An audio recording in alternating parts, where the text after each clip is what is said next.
បាទបងប្អូនថ្ងៃនេះខ្ញុំមកដល់ទីរួមខេត្តកពតបាទ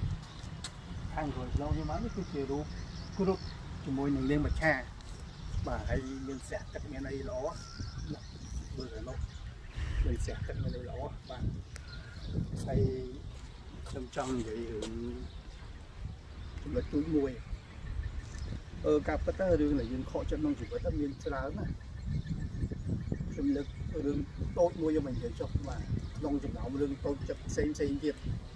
បងប្អូនក៏ប្រហែលជាធ្លាប់ជួបដូចខ្ញុំដែររឿងដែលខូចចិត្ត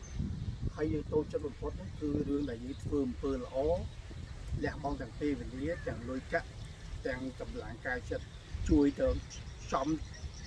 មនុស្សដែលរំលើគុណមកមនុស្សសម័យឥឡូវរំលើគុណច្រើនហើយមិនមើលឃើញអំពើល្អដែលយើងធ្លាប់ជួយទេបាទហើយពេលខ្លះយើងបានស្គាល់ជាមួយមនុស្សម្នាក់យើងបានសម្ដែងនៅការ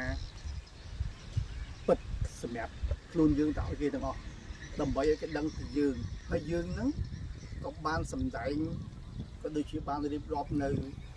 ទុកលំបាករបស់យើងរឿងរ៉ាវទាំងឡាយដែលយើងធ្លាប់ជួបក្នុងគោលបំណងតែមួយគឺយើងរាប់អានគេចិត្តស្និទ្ធដើម្បីឲ្យគេយល់ពីយើងហើយជួនកាលយើងប្រាប់គេអស់ប៉ុន្តែគេលាក់អ្វីដែលគេមានដែលគេធ្លាប់ជួបតែចំពោះយើងវិញគឺយើងប្រាប់គេទាំងអស់រឿងរ៉ាវដែលយើងធ្លាប់ជួបដឹងមិនទេជួនកាលពេលខ្លះគេអាណិតយើងបានតែដំបូងទេប៉ុន្តែនៅបន្ទាប់មកទៀតនៅពេលដែលយើងមានបញ្ហាជាមួយគេរឿងទូតាចមួយទេគេលើកយកមកនិយាយ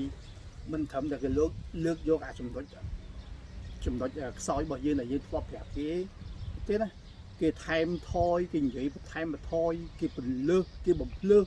គេយករឿងអាកម្មាំងរបស់យើងហ្នឹងយកទៅប្រាប់អ្នកដទៃផ្សេងទៀតដើម្បីឲ្យអ្នកដទៃហ្នឹងមកស្អប់យើងទាំងដែលយើងនិយាយ